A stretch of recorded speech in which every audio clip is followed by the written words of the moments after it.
Welcome everybody to another adventure from the Backroads Channel with Mark and Rich. Glad to have you along. I've got a great seat on this early May afternoon. It's nice and cool where I am, and a breeze coming through, but a nice sunshiny day. Where am I? Well, we're back at the Airpower Museum near Blakesburg, Iowa.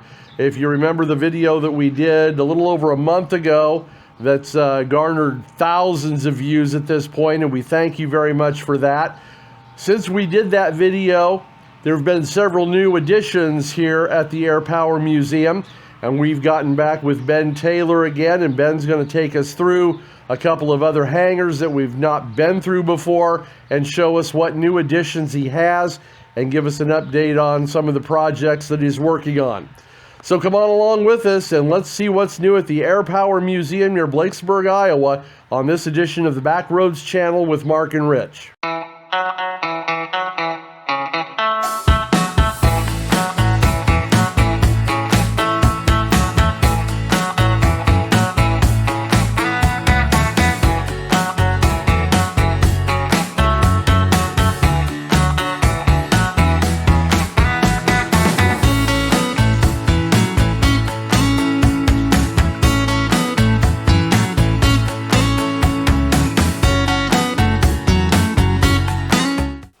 All right, we're standing in what is called the Atkinson hangar.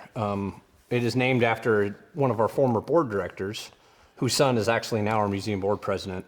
It was his shop hangar in Atwood, Illinois for 30, 40 plus years, and we went over and rescued it. The airport was being closed. And then we grafted it onto what we call the middle hangar, the museum, which is behind us. And right now, the family airplane's temporarily in here, as we have two customer airplanes in the family hangar. And it is a 1941 Interstate Cadet. My granddad learned to fly in this exact airplane in 1946 at Probert Devine Flying School out in Whiteman Air Park in the LA Basin. And the Devine of Probert Devine was Andy Devine, the movie actor. Oh, no kidding. Yeah, okay. And he helped my granddad. Interesting. He helped my grandpa plan his first cross country, but this is the airplane grandpa soloed in, and then in 1998, well, let me rewind a little bit. In the 70s, when my dad and my uncle were learning to fly, he started digging around trying to find this airplane and had to buy 4 projects to get this airplane. And he sold the other 3 projects, which are all flying airplanes now, all the same kind of airplane, and did a bunch of work on this and then sent it to a friend of ours who had restored a few of these by the name of Toby Tobiasen. And I think we got it back home in 95, or I want to say 1995. And then I took a few brief flying lessons in it in 1998 and soloed in it on my 16th birthday. And then a year later got my license on my 17th birthday. So really there's some sentimentality attached to this. Yep, that's the family heirloom. That'll never leave the family. So, and then behind it is the only 40-horse Porterfield Zephyr that I know of in existence. I know somewhere somebody's got some parts to one, but that's about, this one's the only one all in one piece to my knowledge. The yellow one. The yellow one, yep, the yellow and orange one. And it just needs an annual inspection to be made flyable. And behind that is quite a famous airplane. That is a 32 Great Lakes that was originally bought by a gentleman by the name of Rod Jocelyn. He bought 2 of them over the years in the 30s and converted them from their original engines to one to a Warner, which is what this one has, and then one to a Kenner. And then after the war, he sold this airplane to a gentleman from Texas by the name of Frank Price. It had a whole bunch of different mods done to it. The longer gear, the deleted front cockpit, which is where the smoke tank and a bunch of extra stuff's at. The big engine, it's got a 185 Warner instead of I believe, a 145 that he put it in originally. And then in 1960, Frank heard about a new aerobatic competition being formed called the World Aerobatic Competition. And he put up the money and he sent himself and that airplane to Czechoslovakia, and I think got like 3rd place, but he was the sole American entry. And if you remember from the last time you were here, we have another World Aerobatic airplane in the main display hangar. So right now that airplane is number 2 on the list to be restored after our Stinson Jr., which is on display in the main hangar. So you're going to get this up in the air again at some point in time. That's a goal. That's one of many goals, but that's a goal. You know, the museum's all run by volunteers and donations, so there is no time frame on that. But hopefully, we can get to it at some point. You know, what's your step there? Yeah. So then behind that is a Model 7000 rear-end Sportster that was built in Kansas City. We also have 2 rear-end Cloudsters in the collection and a Commonwealth Sky Ranger, a very famous Kansas City-based aircraft manufacturer before the war. The Depression kind of hit them hard, but they stuck it out. And then their pre-war design, the Sky Ranger, which is sitting back there, the white and red one, got sold to a company by the name of Commonwealth. And then I believe they built some of those after the war also, but I could be wrong about that. And then this blue and yellow airplane is a primary trainer from the World War II era, built by the Ryan Aeronautics Corporation in San Diego. We have another Ryan that I'll show you here in a little bit over in the shop. This airplane is in need of restoration. We got it, I believe Dad flew it once and they had a partial or a complete engine failure with it in the pattern, and it didn't fly after that. And then there's a pair of the 2 other yellow airplanes in here are both Aeroncas. One is a real early Aeronca K with a 37 horse, 2-cylinder, horizontally opposed engine. It was a real early light plane design. The other one is an 11AC Aeronca Chief, which is a post-war design. The little red and white one that she's looking at right now is a Mooney Mite. Has a big lineage with Al Mooney was the designer. He worked for all kinds of people back in the day. Another airplane we have, I'll show you, was a partial Al Mooney design. And then the little red airplane in the back corner is a Culver Cadet. It was a pre-war design that was very efficient on 75 to 90 horsepower. It was a retractable gear airplane, which was kind of unheard of. It was all wood. So you pray when you're flying that the termites are holding hands. No kidding. Yeah. Yeah, I used to ride around a lot in that when I was a kid. It's in need of restoration also. That's most of these airplanes in here are ready for restoration. Well, if that was an all wood, what kind of wood was it? Spruce and mahogany. Okay. Yep. Those are fairly heavy woods though, aren't they? Spruce is not as strong as Doug fir, but it is lighter than Doug fir. So it is preferred for airplanes, although Doug fir is also a certified wood to use. And then the mahogany is just the skins, the plywood skins and the things of that nature. So, and then the little red and white one is all wood also. It's got a little bit of a steel structure in the cockpit area, but the rest of it's an all wood, 1-piece wood wing. And it is also a retractable gear airplane, but it's only one place. So now these back here are not flyable as of right now. The rear-end Sportster, it was donated to us back in the early 2000s, and a friend of ours was bringing it home from the East Coast. It came out of Maryland, and he had a engine failure with it in Meansville, Pennsylvania, which is about as far west in Pennsylvania as you can go. We had another one, which was the prototype 9000 Sportster, and it had a brand new engine on it. And we were in the process of selling that to a museum in Canada. And we made a deal to keep the new engine off of that and swap it with the blown engine. So that's the engine off the 9000. And then we got the engine back on it, and I'm not sure why we never finished getting it flyable, but I don't, other than going through the engine to make sure it's okay, the airplane could be made flyable with an annual. Now the rest of them, the K, I think it probably needs done. The Mooney Mite definitely needs redone. The Cloud, or the Cadet definitely, and the Sky Ranger all definitely need redone. And then the hangar behind us here is the airplanes that are waiting on restoration that are disassembled. And then that's also our parts storage. So once a restoration project begins, I know a lot of depends on the aircraft, your time frame, but how long does it typically take once you can get a project underway? It depends on the extensiveness of what needs done. Like with the Great Lakes, the way it sits, if it didn't need anything but taken all apart, cleaned up, and then recovered and repainted, if a guy was working on it full time, it could probably be done fairly reasonably in a winter. But our Great Lakes needs a lot. It's had a hard life. I know for sure it needs at least 2 spars. It needs a few ribs. It's kind of a complicated airplane the way it's built, but they are actually still building those to this day. Well, they are. It's a Okay. modernized version with a modern engine, but they are still being built in Michigan. Still wood wings with, I believe, metal ribs, steel tube, chromoly fuselage, and then covered in what is essentially a Dacron. It's a polyester-based fabric.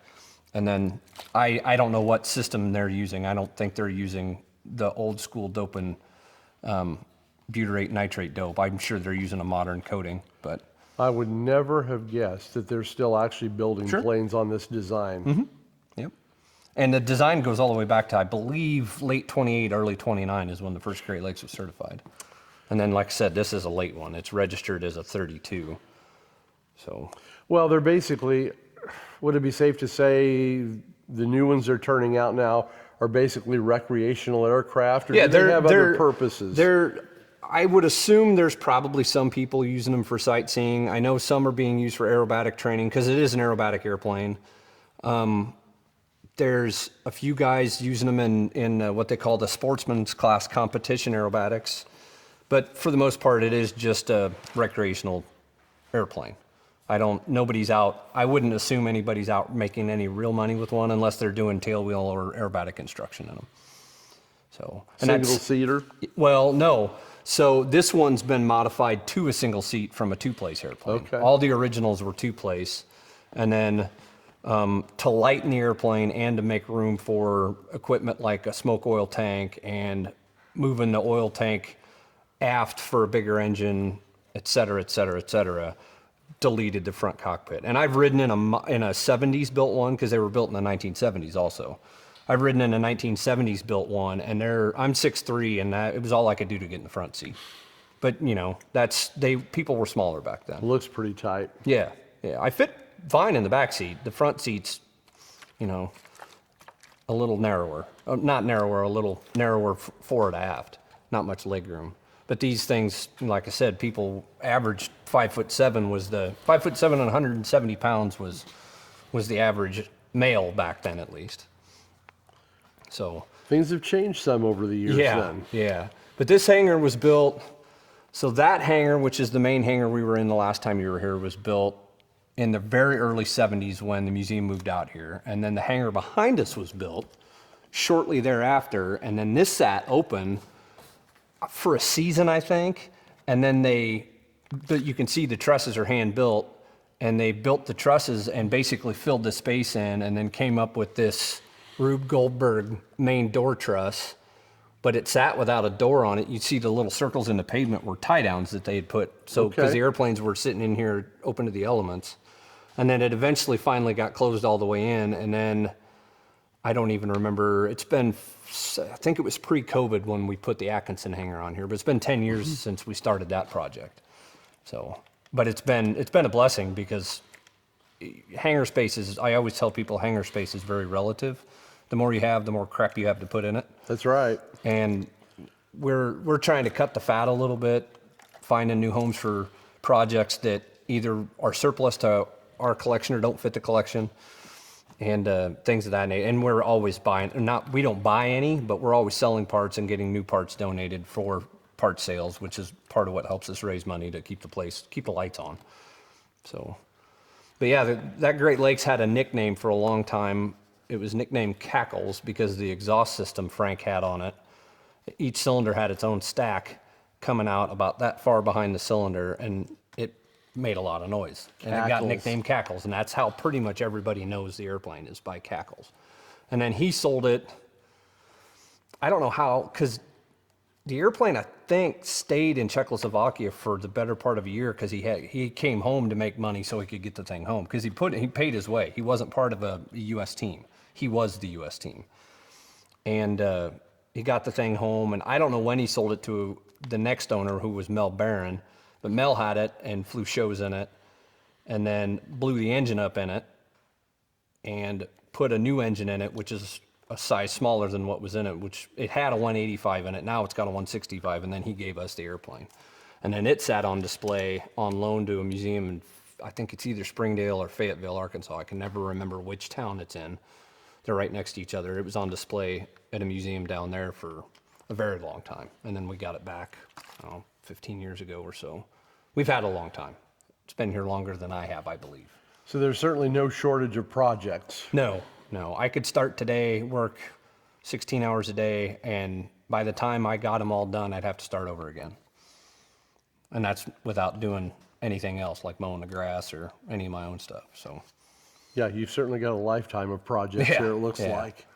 but that's kind of what, that's part of the charm of the place is. It is. Yeah, and then the other two hangars across the driveway are full too. There's 2 customer airplanes, parts to a 3rd customer airplane, one of my late uncle's projects, and then my projects in that hangar, and then the one next to it has 4 museum airplanes in it, 3, but that's where we store the tractors for the wintertime. That's where because it's a dirt floor hangar, and our gas truck's in there, and old car my granddad had that we've never gotten rid of. So, Which would be pretty cool too. yeah, it's 39 Chevy Master Deluxe Town sedan, and wow. it used to be the courtesy car. They used to use it as a courtesy car here, Okay. but you'd have to. Back then, everybody knew how to drive a stick, but nowadays, Now nobody even knows well, what we a don't. stick is hardly. We don't sell gas, so we don't get that much traffic on Sure. a day-to-day basis anymore. So, but yeah, that's part of it. I'd love to get that thing because it's beat to heck. It's been rolled a couple times and the fenders are caved in, but But they wouldn't were be- built. Yeah, oh yeah. It's a neat machine. They could so. withstand a lot of abuse like that. That they could. So we can walk next door and I Sure. can show you the shop.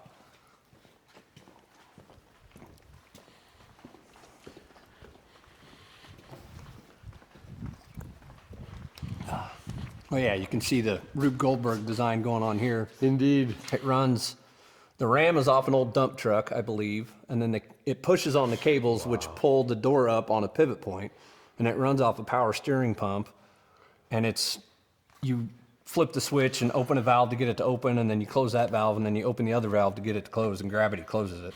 But the ram is leaking, as you can see. It's making a mess. So Just a little bit. yeah, there's always something around here making a mess.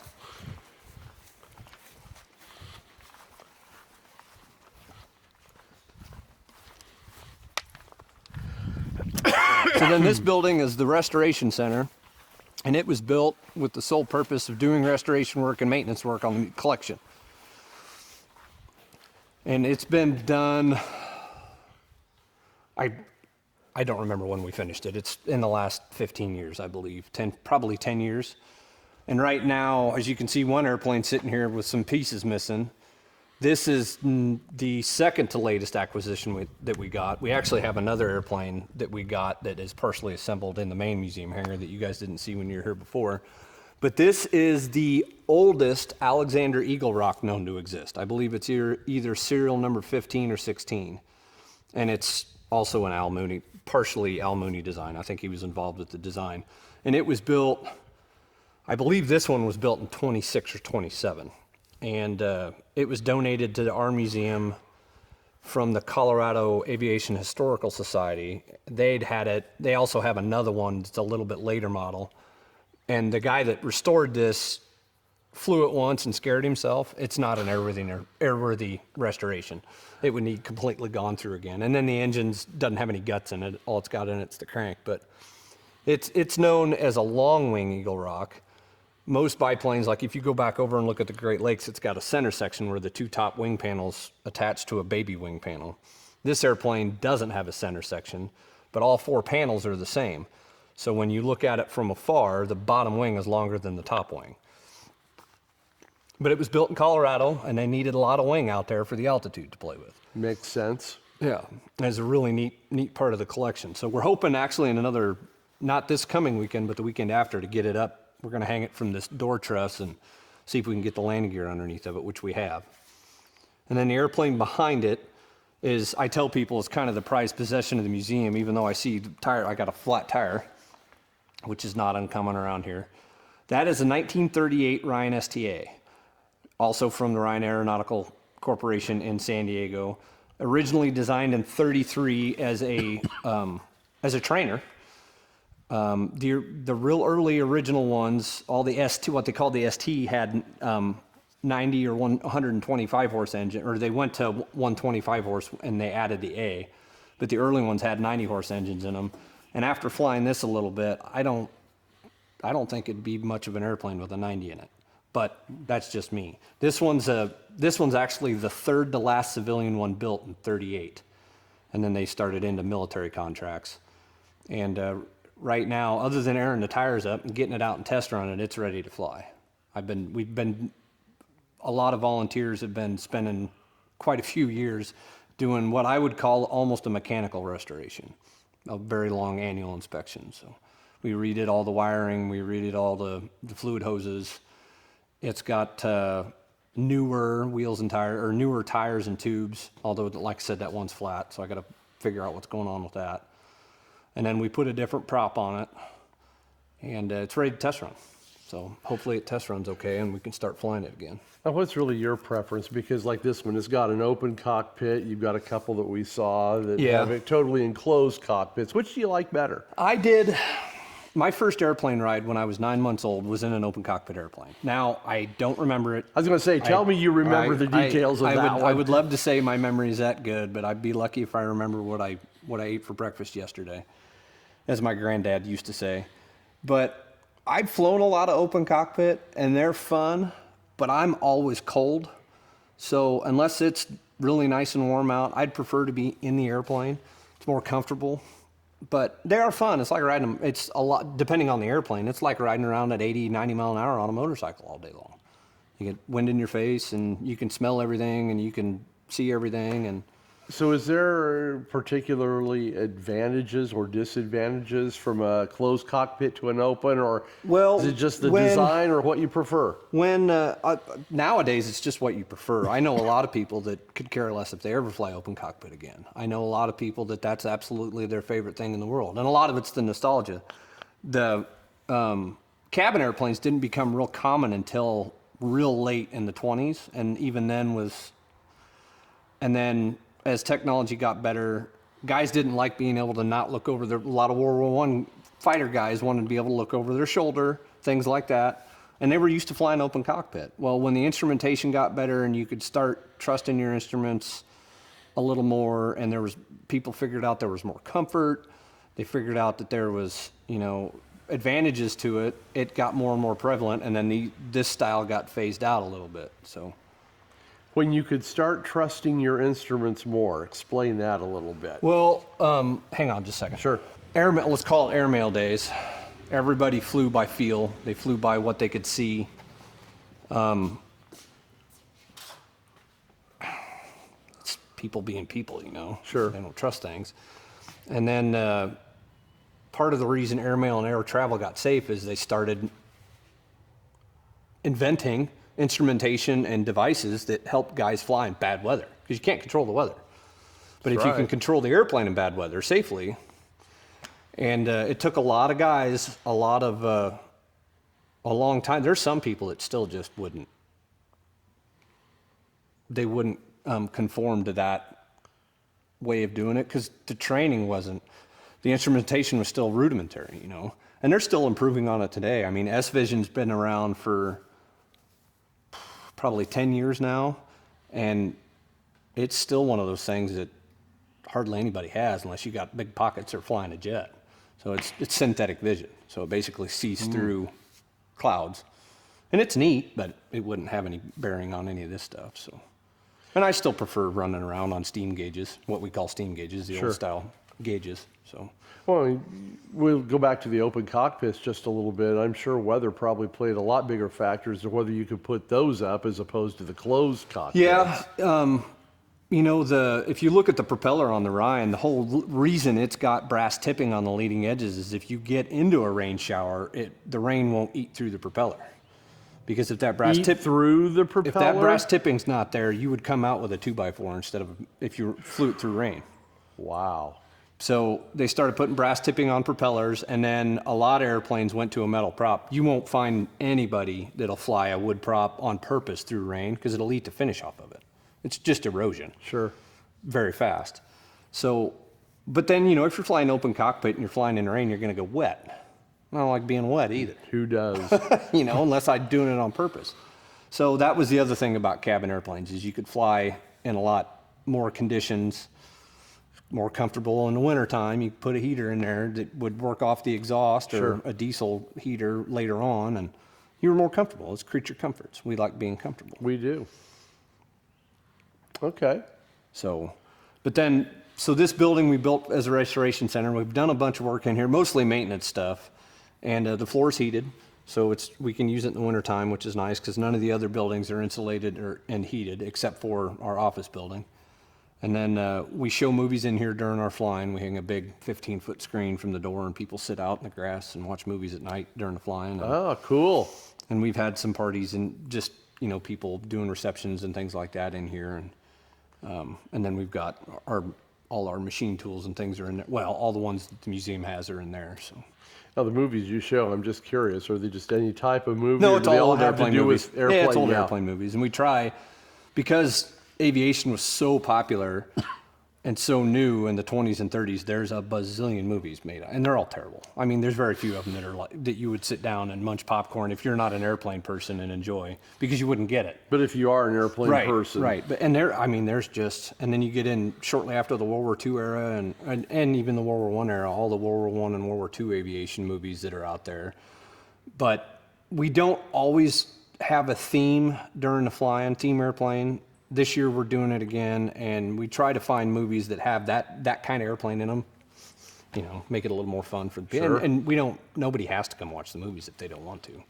So That'd be kind of cool, though. yeah, it is neat. Yeah, my best friend's the museum board secretary. He's got all the DJ equipment, and we roll these speakers, rotate out, and he's got a projector that's rear projection, so people can walk in front of the screen and not tick everybody else off. And So these are basically documentary type? Nope. They're Oh, all really? Hollywood movies from the Okay. 20s and 30s for the most part. We've All shown right. some documentaries, but hell, we've shown the movie Airplane, which, from Sure. the late 70s, early 80s, whenever that was done. And Oh, heavens. all the way Does back that movie go back that far? I don't know if it goes back to the 70s, but Well, 80s probably. Yeah. probably 80s or 90s, I would think. Wow. But then we've shown stuff that's brand new that's been done. We've shown stuff that goes all the way back to the late 20s, early 30s. Just depends. We Okay. try not to do the same movies every year. Try to Sure. rotate them.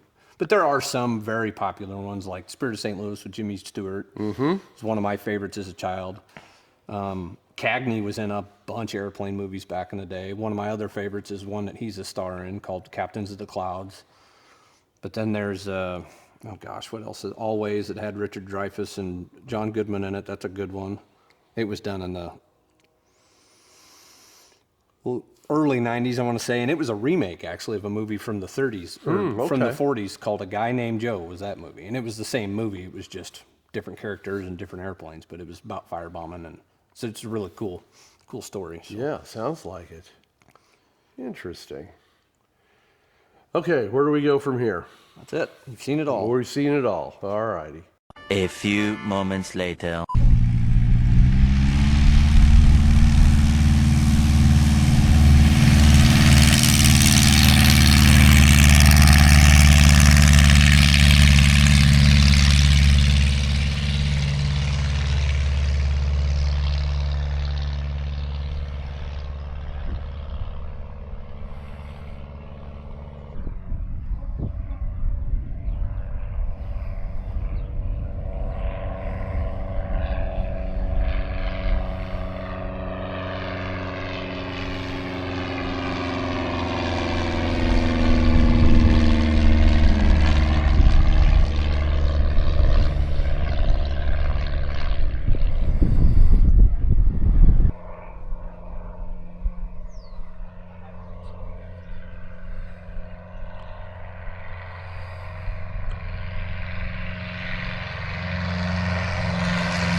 rusty bolts and wooden wings, stories told by creaks and strings.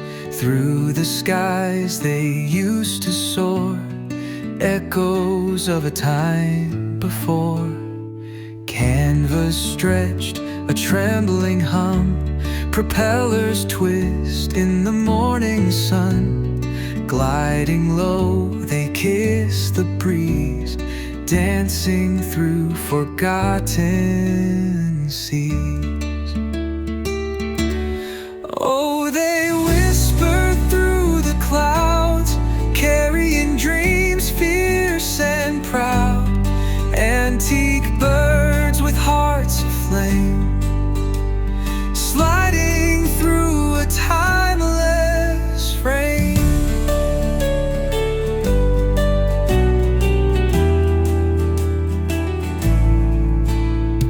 Worn out gauges, cracking glass, a memory of what once passed.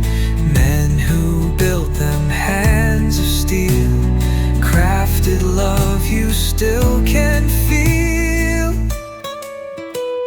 Close your eyes and hear the roar, engine's voice forevermore.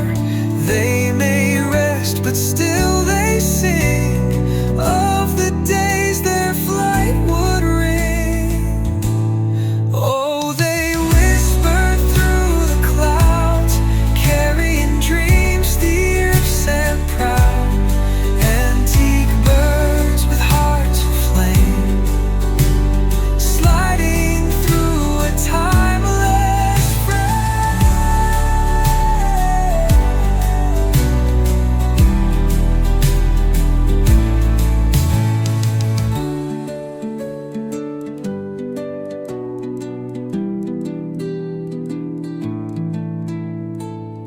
Close your eyes and hear the roar, engine's voice forevermore. They may rest, but still they sing of the days their flight would ring. Oh, they whisper through the clouds, carrying dreams fierce and proud. Antique birds with hearts aflame, sliding through a timeless frame.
everybody, thanks for coming along on this updated video from the Airpower Museum at Blakesburg, Iowa.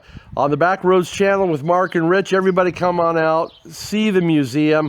If you're not an airplane enthusiast, you will be by the time you've seen the displays here. And if you are, you'll have an even deeper appreciation of some of these older aircraft by the time you've seen it. So be sure to like and subscribe. We'd really appreciate that. We hope you enjoy this video just as you did the other one. And stay tuned for our next adventure with Mark and Rich here on the Backroads Channel.